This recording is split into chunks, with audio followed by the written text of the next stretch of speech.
everyone was inspired in that band. Everyone was a star, you know. There wasn't a weakness there, you know. Every single person was strong.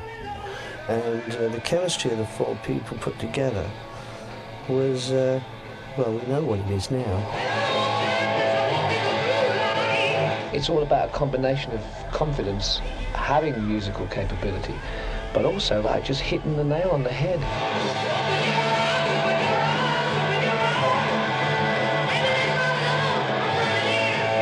I think we used to call it dangerous rock, but I think it's got to be the best rock and roll band of all time.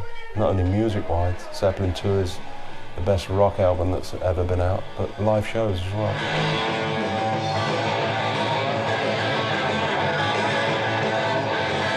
The thing about Led Zeppelin is they were enormously professional. It was a very tight ship. When they went on stage, they delivered. None of us really knew anything about how good we were individually, and that didn't really seem to matter. What mattered was the fact that together we had moments when we earned the big grin. People always, you know, you try and sort of, they pigeonhole you, like all the heavy metal stuff and all that. And yet, you know, if they only listen to the albums, you know, they realise it was never riff after riff after riff. I just think it relied a lot more on feel and soul. It's supposed to be jarring and mechanically, in a way, with a voice flowing over the top of it. So as the music makes right-angled turns here and there, and I keep on just searing over the top.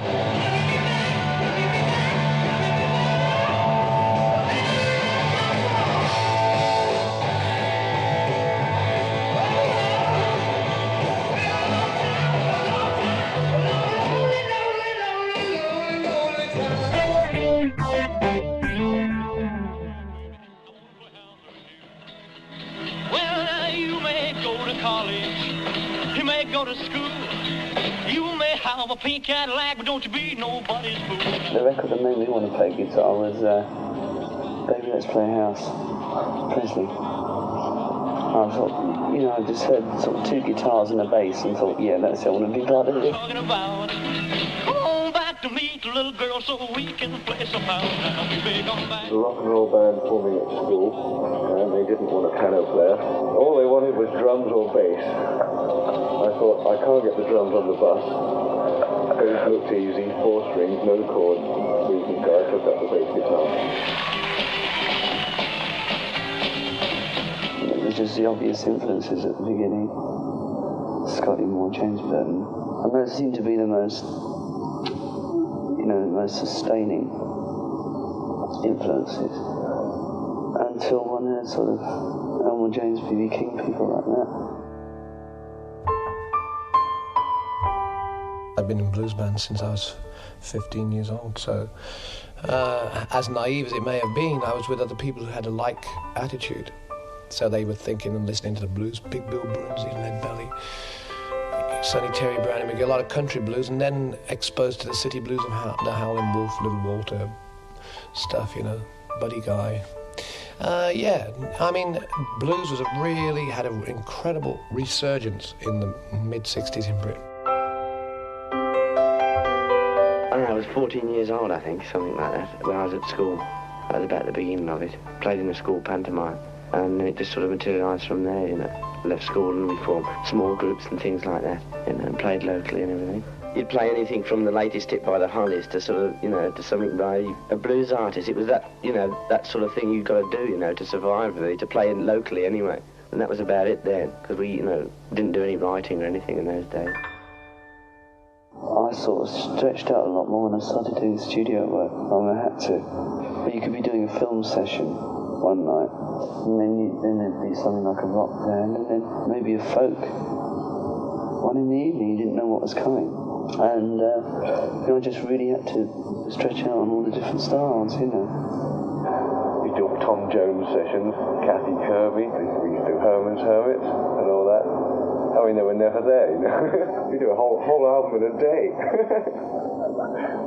And it was great fun. We had a lot of laughs. The 4 members of Led Zeppelin individually were, each of them was very, very, very good at what he did. Now, that doesn't guarantee that when you put 4 people together who are very good at what they do individually, that the combination will work. But good Lord, it jolly well did. Zeppelin was a hallmark band because they had the perfect elements at the perfect time in the perfect place. Jimmy Page was poised to do something great.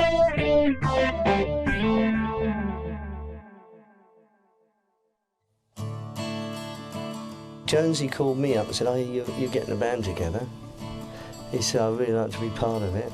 And obviously we knew each other from the session days. I was moping around the house one day, and my missus said to me, "Will you stop moping around the house? Why don't you join a band or something?" I said, "I don't know bands I want to join." "Come on, what are you talking about?" She said, "Well, look, she had, I think it was a disc." She said, "I've come across this." She said, "It's a Jimmy Page is forming a group because he just left the Yardbirds." She said, "Why don't you give him a ring?" "Oh, right." So I just rang him up and see him. I said, how are you doing? With the group? He said, "Well, I haven't got anybody yet." I said, "Well, if you want a bass player, give me a ring."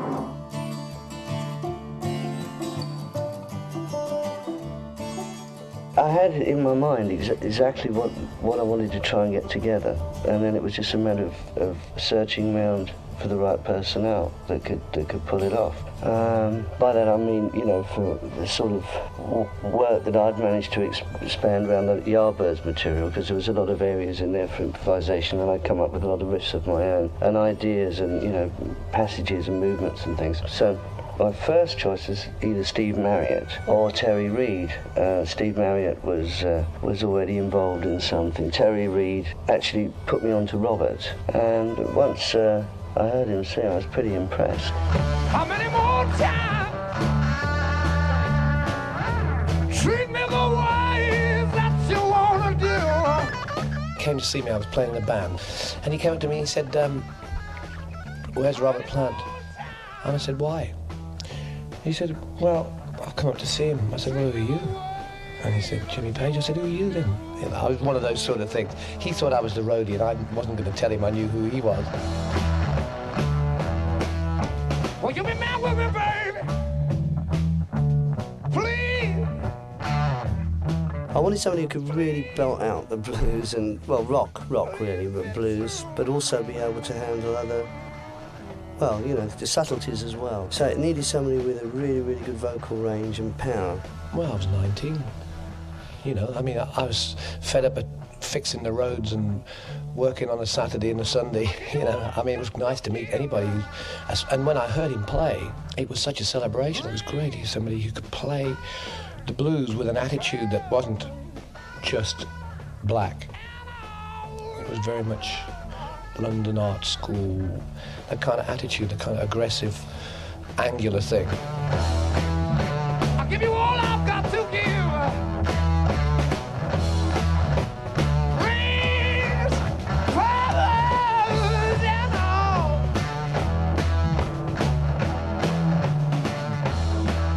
all. At the time, I had a couple of drummers in mind, but Robert said, "I know a really good drummer in the Midlands, Bonzo." He was just exactly the type of drummer I was looking for. Eventually, we managed to get the 4 of us into one room, and that was it.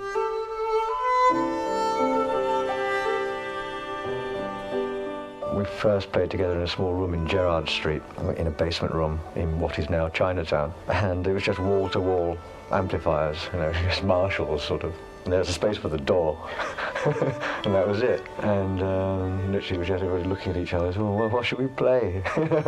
So there was an old Yardbirds number called The Train Kept A-Rolling, which Jimmy said, well, it's just like it's in E, and you go down, digga-da-dang, right, so 3, 4, 5, and wow, the whole room had just exploded, silly grins and, oh, yeah, this is it, man, yeah. So, it was pretty bloody obvious, actually, it was going to work from the first number.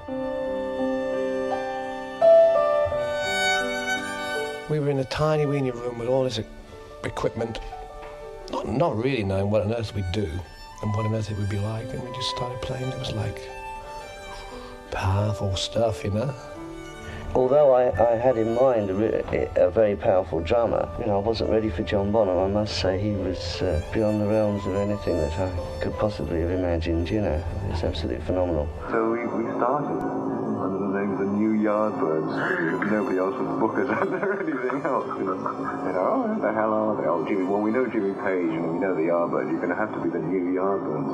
And, we rehearsed an act, an album, and a tour. The first album took about 30, 36 hours or something like that. In actual hours. Obviously it wasn't, you know, go in the studio and work for 36 hours. It was over a period.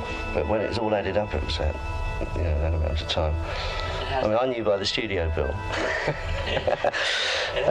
But we had actually played these numbers live because there were a few dates to fulfil from the Yardbirds, and we went over and fulfilled those and went in and recorded, and then of course we changed the name. The name Led Zeppelin was coined by Keith Moon, which was originally going to be for a band that recorded a thing called Beck's Bolero, which was Jeff Beck, Jimmy Page, Nicky Hopkins, myself and Keith Moon. And then the thought of it all going on the road, I thought, was a sort of fairly horrific. Quite a bunch of characters, as you could probably imagine. And so that never came about, but we remembered the name and asked if we could use it.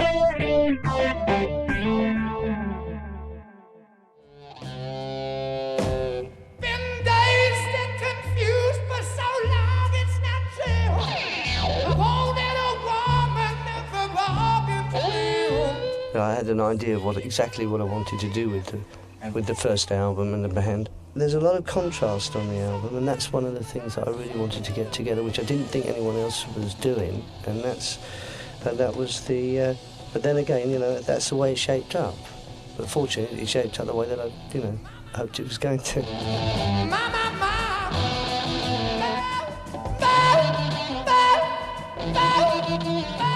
A friend came over and he said, "You have to hear this new record by this band Led Zeppelin." And I looked at the cover and I thought, wow, this cover is unbelievable. And we put on the album, and the first track was Good Times, Bad Times. And we could not believe what we were hearing. We never heard anything like that. We never heard a drummer play like that. Bonham's bass drum was unbelievable. The sound of Page's guitars, it was just, we heard about this band. This was a new English supergroup, and we'd heard Cream. We knew about Cream, but when my buddy brought this record over, he says, "You're not going to believe it." It was a moment in time that it got to me. Cream had just broken up. There are people that say that you know, we took over that position. Because there wasn't too much room about then. Once Cream had broken up, and we were left out there, you know. And we came up with the goods, it seems. And we all knew then that this thing, no matter how it was exposed to people, primarily when you play music, you've got to please yourself. You know, you can't look at the chart or whatever it is and say, I've got to be there for that reason. And we knew this thing that we got here would kind of clear a lot of crap out of the way. It was like a big hammer going. Robert's not actually credited as writing lyrics on this album because he had a publishing deal that fell over from before. But in fact, that doesn't mean to say he wrote all the lyrics, because he didn't. I wrote quite a lot of lyrics at this point as well. Oh yeah, I was pretty green, you know. I mean, I didn't know which fork to use when, but who cares? It didn't matter. You know, it was our contribution that Candy. Hey girl, stop what you're doing. Hey girl, you drive me to ruin. I don't know what it is about you that I like such a lot, but I know, baby, that you got a lot, and that's what I want. Communication breakdown, it's always the same. Having a nervous breakdown drive me insane. What people always get wrong about Zeppelin is they think that specifically Jimmy Page's guitar sound was this huge, mid-rangey, muddy, overdriven guitar sound. And Jimmy Page's guitar sound was opposite, was exactly the other side of that spectrum. That first record, even though it sounds like Jimmy's using a Les Paul, that's a Telecaster that he's using. So Jimmy Page's sound on Communication Breakdown is a very high-endy, trebly, typical Telecaster sound.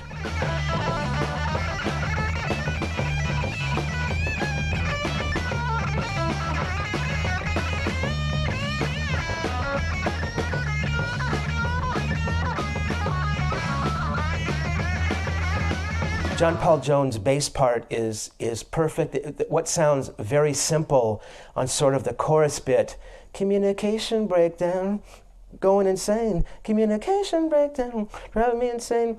John Paul does like this sort of this rambling bass part over that no bass player ever gets right.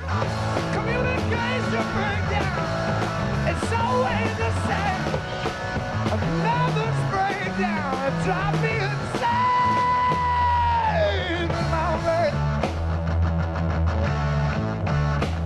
On the first tour, people used to say, you know, what's been the biggest influence on your bass playing? You know, and I used to go Motown, and I used to back off, you know, Motown, you know, like real hippies in those days, you know, like Motown was off, out, you know. I said, well, honestly, it's the first time you ever heard the bass on a record anyway, you know.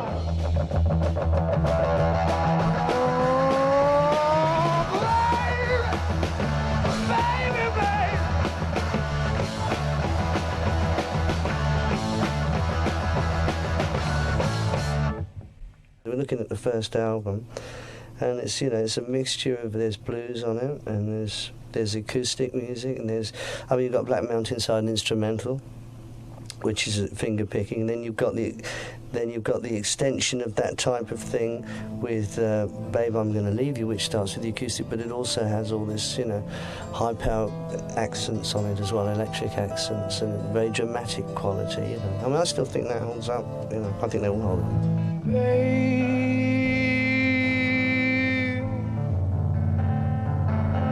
Baby, baby, I'm gonna leave you. I said, baby, baby,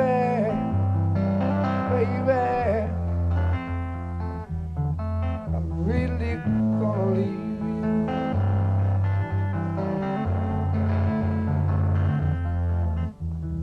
Babe, I'm Gonna Leave You. I heard that on a Joan Baez album. That's the version that I played to him, but I said, look, I've got an idea of how to do this. And so in other words, I had all the arrangement for that in my head. I can hear it calling me back home. Mama,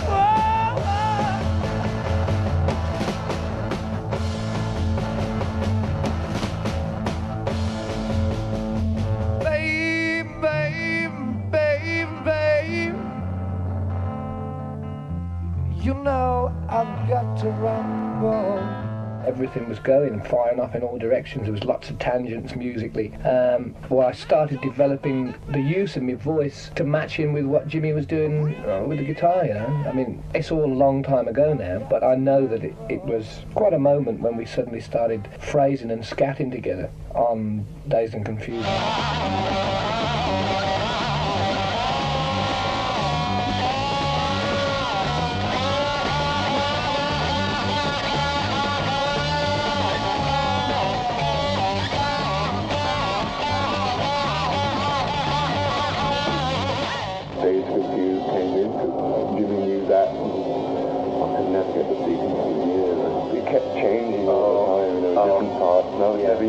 The more you try and plan something, the more you're likely to make a mess of it. It's just like you almost have to cleanse yourself almost of all thought and everything, and then you start playing and it starts to gel with everybody else.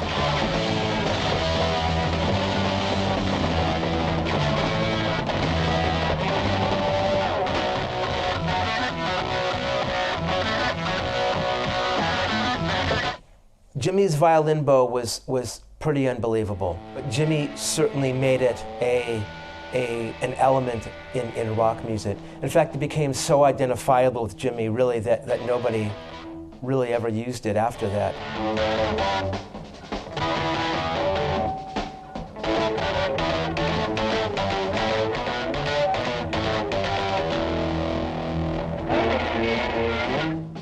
I didn't do anything provided it made the guitar sound different. You know, the funniest thing about all of this bow business is, you know, David McCallum, his father was a session violinist over there, and he's the one who suggested about this bow business. Have you ever tried bowing the guitar? And I said, no, I haven't. I said, well, I don't think it'd be very easy because, you know, like a violin has got an arched neck, so to speak, and an arched bridge. The guitar doesn't, you see. But he said, well, have a go, and I tried it. And in fact, that was the thing that gave me the idea to do it.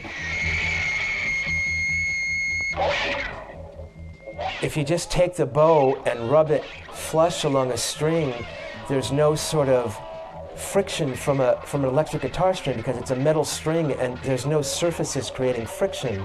It's a smooth surface. You're not going to get any sound. So Jimmy realized that if you turn the bow a little bit and hit the string, if this is the top of the string, and you hit the bow at an angle, that's how you're going to get it to create friction on the very side of the bow. So when he realized that, he was off to the races. And by placing it in different places, over the pickup, near the bridge, closer to the neck, he was able to get those overdriven sounds, those harmonics.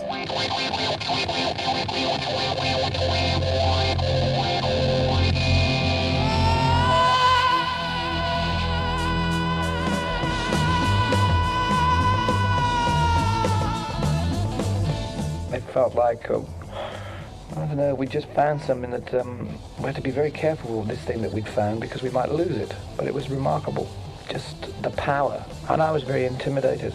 I don't know, I mean, maybe I had a complex or maybe I was just neurotic or paranoid or something like that, but I thought, this is all too much. Am I really here? Do I belong in this sketch? And so really the record feels like that for me, for my contribution. But it really, as a collection of tunes and a way to play and expand, it was great.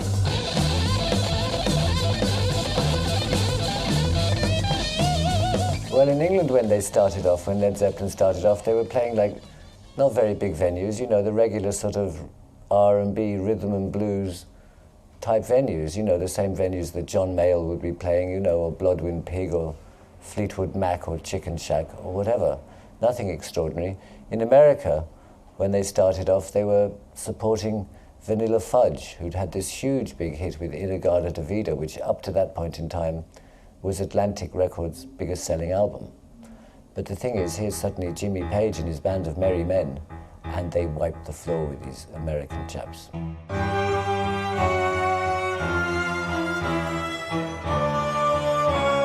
I knew it was really good, what we were doing. Good Lord, I knew it was good. We did a few dates in England, quite a few actually, and I don't know what the undercurrent was, but it was just like, yeah, they're okay. But it wasn't until we got over here and played at, I think it was a Fillmore, that suddenly we went in must have gone in right at the right time. I remember the first night in San Francisco. Incredible, the atmosphere was unbelievable. And I couldn't believe any of it. I go, what are all these people cheering for? You know, oh yeah, it must be us, I suppose. Ain't nobody else up here, you know. We only had one guy looking after the band, driving the station wagon. So I did the PA as well. So I had to change the volume of the voice from the stage. So nobody had any idea of whether the voice was loud enough or not. You just took pot luck. And I've heard bootlegs from San Francisco, from Fillmore, and it's terrible. It's terrible because I'm still fiddling around with this amplifier with its treble and its bass control thing, which I bought with me from the Band of Joy, which is totally inadequate and probably about as loud as the television set is these days. Well, it was about 150 watts, and now you don't even play without 1,500 watts at a rehearsal, or whatever it is, you know. So, I mean, it must have been a very funny sight.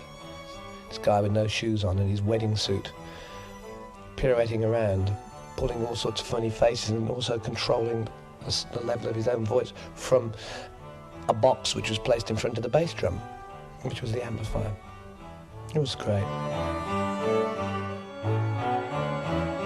I always remember the first review of the first album in Rolling Stone, where they just sort of dismissed it out of hand, completely out. I don't even think the bloke would listen to it and said as much.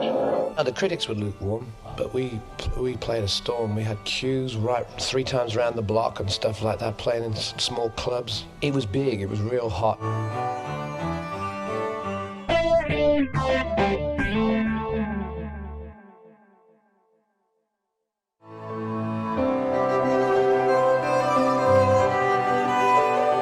Well, when we started the band, I know what I wanted to do. I wanted to make music which was really that people would respect, and I knew it was good, but I hadn't got the faintest idea that it was ever going to become as big as what it did. Obviously, I mean, but I hadn't even thought or wished it to. I think the only thing I wanted to do was to do something which could stand the test of time. Is Jimmy Page an amazing guitar player? Yes. Is Jimmy Page an amazing co-songwriter? Yes. Is Jimmy Page one of the best producers in rock and roll ever? Yes.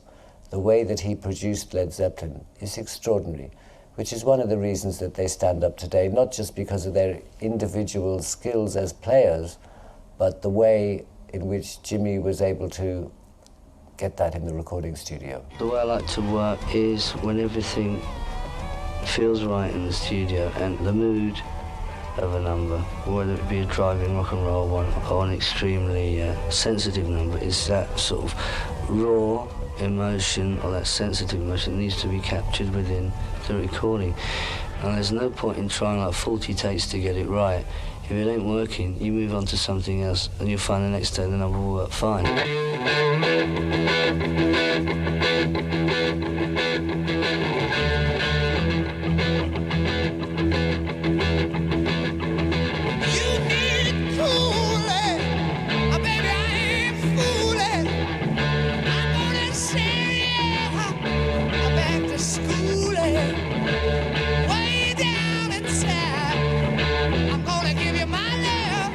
What made Whole Lotta Love great, one, it's an extraordinarily simple song. There are 2 chords in the whole song. It's E and D, and that's the entire song. And the other element of that song that was perfect was Jimmy Page's solo in the middle. Page was the master of those little guitar bits. The power of Whole Lotta Love, the sexual shenanigans that go into the middle, the coitus non interruptus, is something to behold.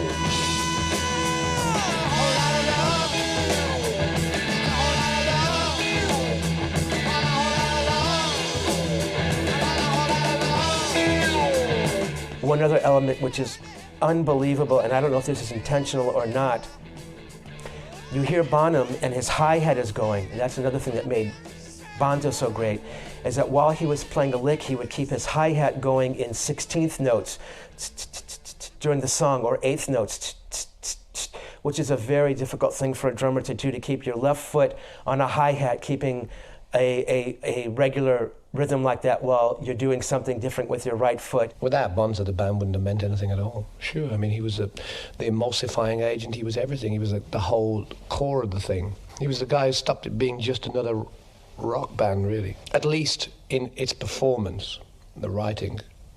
I mean, Jimmy's approach was so unique, and is so unique. But I mean, Bonzo's whole delivery was the thing that made it what it is.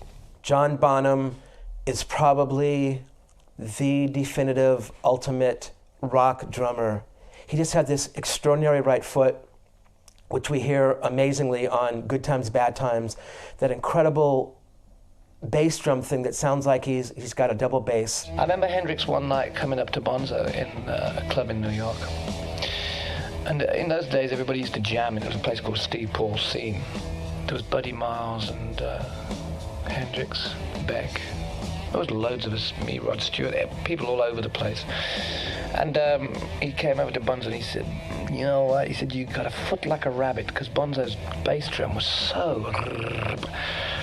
And we used to take the mickey out of people who used double bass drums, because Bonzo just said, what do you want two for? If we played some tiny little place like on the first tour or something like that, and we were, one room got so completely destroyed, and it was Bonzo's room, but completely destroyed, that we were waiting to go the next morning in the cars, and there's this long line of people, you know, of different trades, all waiting to get into the room. There's a carpenter and a plumber and a decorator, TV repairman, you know. Are you a smash over here as well as over there? As much of? Well, there's more people here. That's so. Therefore, it's it's a proportional difference, really. It's probably the same, but on a different scale here. Did you expect this kind of appreciation of what you do? Not to begin with, because not to this extent. No. We knew we were appreciated by the fact that people were coming along to see us in such great, vast numbers, all over the place, England and the continent and wherever. But no one expected this. I remember that we had to stop a gig in Pittsburgh, I think, once a long time ago. I mean, like, some of the kids actually had helmets on. That was, and like, the cops were there, and the kids are there, and they were all ready for a big fight, you know. I mean, I didn't think they even noticed us up on stage. And then they started into each other and went, okay, hold it, stop this. Will the kids please go back and sit over there, and will the cops please go back and sit over there, and then we can maybe sort of like have an evening's entertainment, an evening's music, you know, instead of World War III. Security-wise, with Led Zeppelin, we never had any barricades. There was no barricades there. You know, the PA was non-existent. Security was non-existent. It was you know, trial and error. Every show was trial and error. But, you know, liability-wise, everybody had to wise up. Promoters, security companies, police, bands themselves, because they hired that venue that night, so it was down to them. What's the difference between you and the Beatles as far as your music is concerned? Well, I don't know. I suppose you'd equate the two by saying that they're both statements of what's going on in the music scene today. But we're completely unlike the Beatles, I would have thought, in our music. Well, how do you feel about the Beatles? I think they're great. They've done some fantastic statements. Have you taken, have they been in any way kind of the leaders for you, or have you emulated in any way? No, not for myself, not consciously, no. I think they've obviously once heard what they've done, because it was pumped through the media all the time. I think the fact that they got through to so many millions and millions of people has been an inspiration for every performing group in England, and I should imagine in the world. You know. The fact that they got over so much to so many people. Do you ever hope to achieve the Order of the Garter and have your predecessor? What's that, the Can-Can? I don't know. Oh, the MBE. Oh, that. Yes. Oh, no, I think they've given up on the people like us for that, haven't they?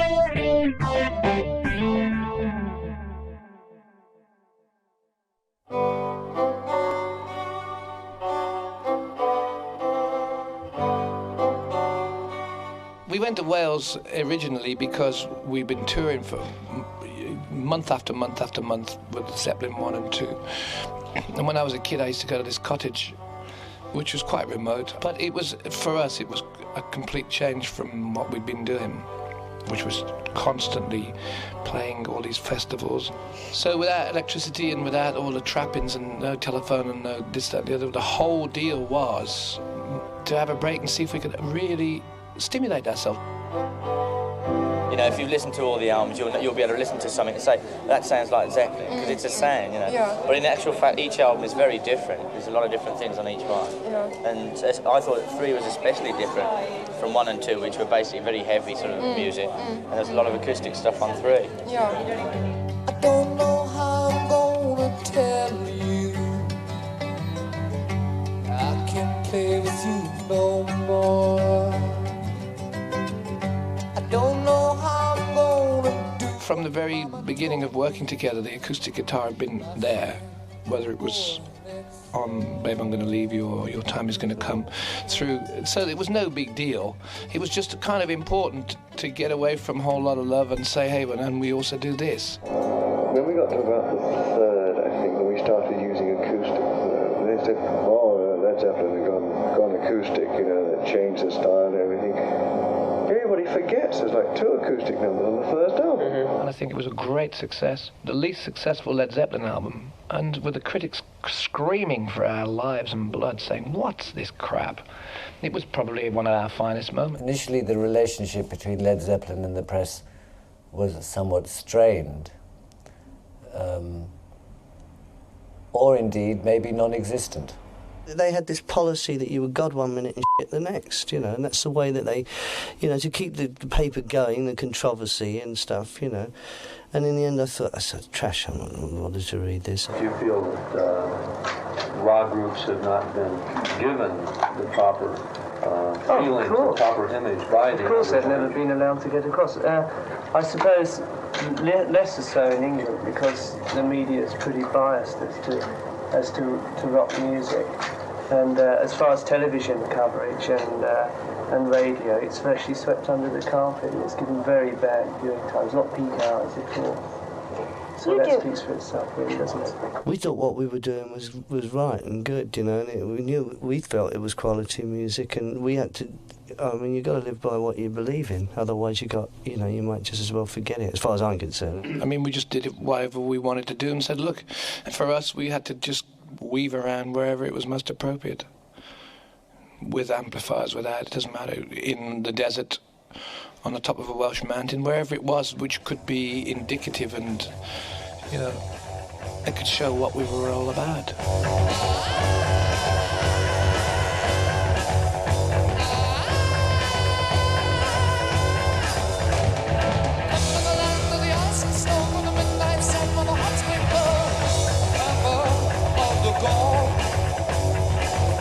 Immigrant Song was a great riff. It was this great sort of octave riff that Page came up with in F sharp. And then that part there was like this ninth, it's like a B9 chord that Page would sort of, he like would pull down on all the strings and create this little effect. It was a great song. My performance I wasn't that pleased with first and second, but by the third I was being able to sing. I mean, Gallows Pole is one of my favourite tracks, and Immigrant Song is too, you know. Robert Plant sort of got his Valkyrie song of the screaming Viking, the north wind coming, blowing over the winter hinterland, kind of howls over it. His images were really intriguing, and they were married perfectly to sort of Page's, that dark, winding, melodic kind of chord change he would always tend to write. Part of my charisma is, is reliant on the other three, you know, and the same with everybody else, you know. We really get off on playing together, you know? That's the whole secret of... I couldn't really go away and play with anybody else, because if I wanted to play, who else would I need for a drummer but Bonzo, you know? And the same with Jimmy and Jonesy. I don't think it wouldn't be right.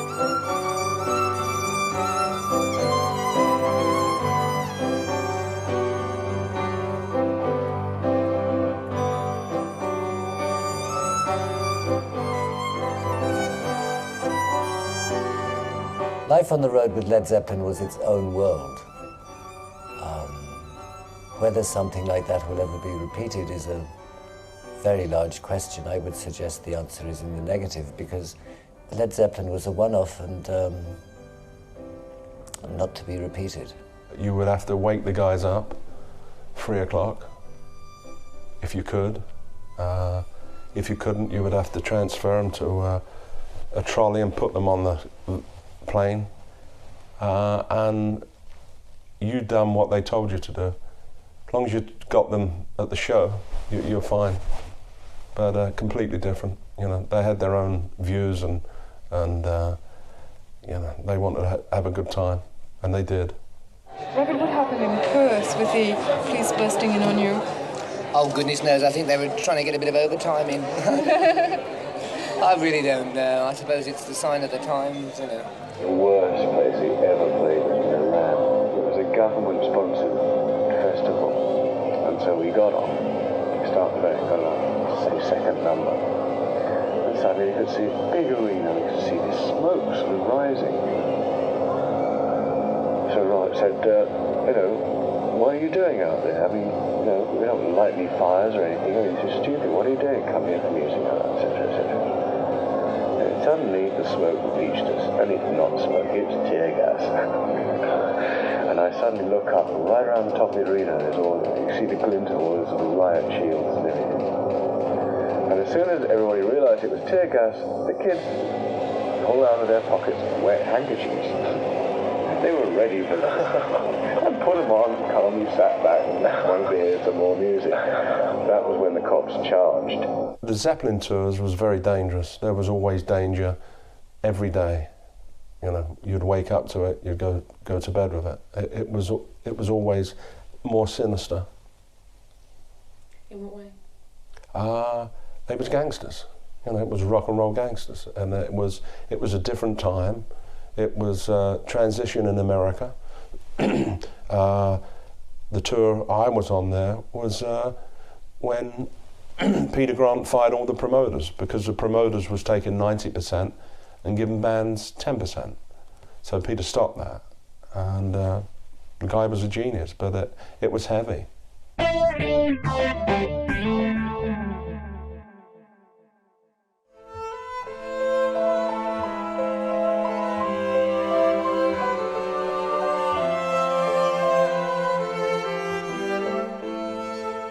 We did the fourth LP. We thought it was what we'd done was okay, but with all the advent of all this nonsense that was going on, it was agreed that it'd be a good idea just to put it out totally with nothing on it whatsoever, nothing, no information at all. It was like, if you put out something with no information on it, well then it can't be said that it's a hype, because well, if you don't want to buy it, you don't have to. And so it started with one symbol, put one symbol on it, and it was, well, let's have one for each person, we'll choose our own, and that was it. You know, if you look at the basic cardboard of it, there's no sort of Led Zeppelin down the spine or anything like that. That was the reason for it. I know various retailers in England ended up scribbling on it in biro.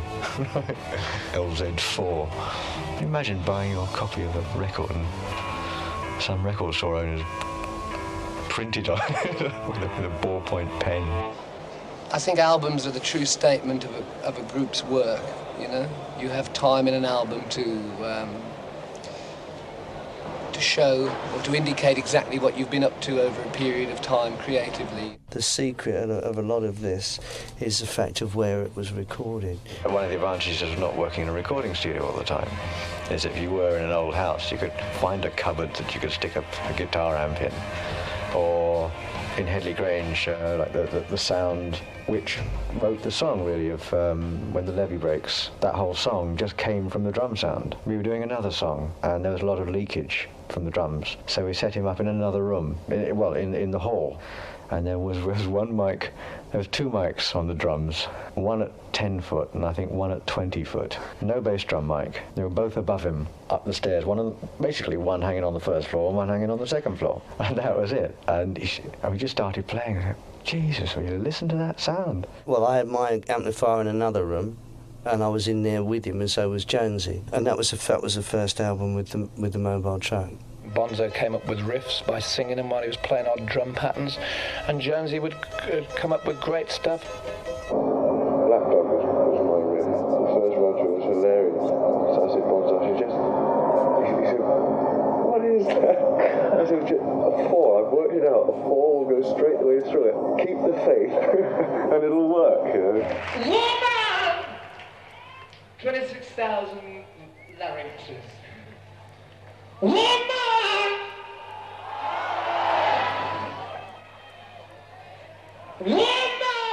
I guess if we want to say that we lent on something, it could be as far as the structure of it. If you remember Oh Well, where it sort of stops and there's a vocal, that's it.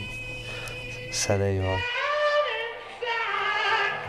Well, in this house, this Headley Grange, there was an old black dog there, and one night it went off because it was really quite old, and one night obviously been off, you know, doing the things that dogs do. and came back and slept all day, and it was quite a powerful image at the time. So we called it Black Dog. It didn't seem to be a more sensible name for it at the time, because a lot of these things had working titles, which is why I sometimes find it difficult to remember what titles are, because we would record and I would know it as that title, and then I would not listen to it again. The ones we played on stage I would remember, because then they were the new titles and you would be identified by those titles. But some of these things I'd think, oh, what was that? Oh yes, Cow and Gate, or something like that, And Black Dog was a working title, and it stuck. Have you done anything different on your new album? There's two tracks with acoustic. Yeah. Going to California, that's mandolin again and acoustic guitar. Yeah. It's just sort of songs that we write and do at the particular time that an album. And we say, right, then we're going to put them in an album ad, and we do the songs that we write in that particular time.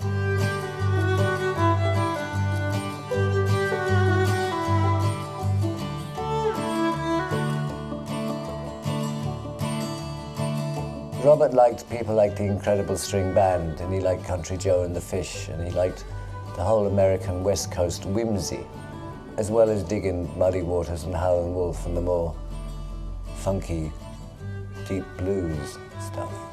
So his lyrics could be a mixture of sort of flowers in your hair isms and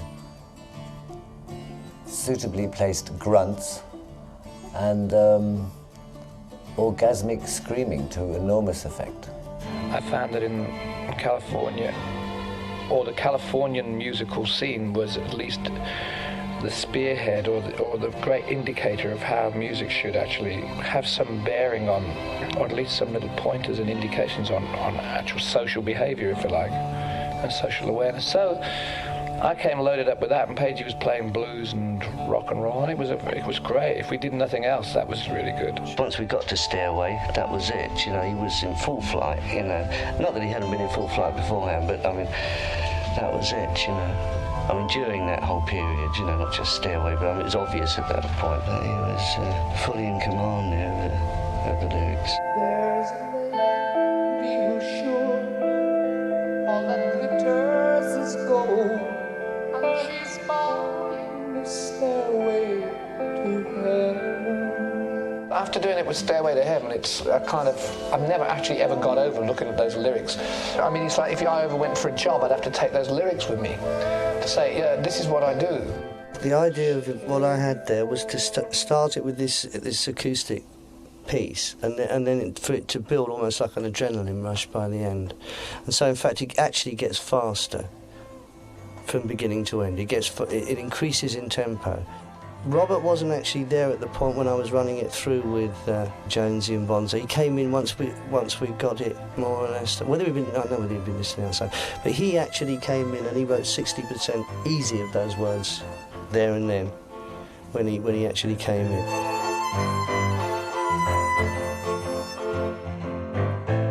Stairway to Heaven, sometimes people regard it as somewhat of a cliche now because it's such a huge song. It's a mega song. It's in the consciousness of a lot of people that don't even like the song. It's in there, burrowing away. It's an amazing piece of music, When Led Zeppelin used to play it live, this was early days of lighters and things, and to see a whole stadium lit up, now of course it sounds so what? But to see a whole stadium lit up as they played that song, it was wonderful. When we were out touring, and that album hadn't come out, and we played Stairway in the Forum, and we got a standing ovation. I thought, oh, brilliant, because I knew we all knew it was good, but that was like, for somebody to hear a number, and at that time that was quite a long number, and for the first time, it's always difficult hearing music for the first time, isn't it? That's how I knew it was quite something, yeah. There's a corny word that's used a lot called chemistry. A lot of people use it. It's used in articles, and a lot of people always say it, but this is very true, that we possess when we walk out onto that stage an affinity, the four of us, one to each other, that I don't see very often. at one point, in terms of their audience, in terms of the records they were selling, in terms of the numbers of people they were drawing, were they the biggest band in the world? It's not a competition, but the answer is yes.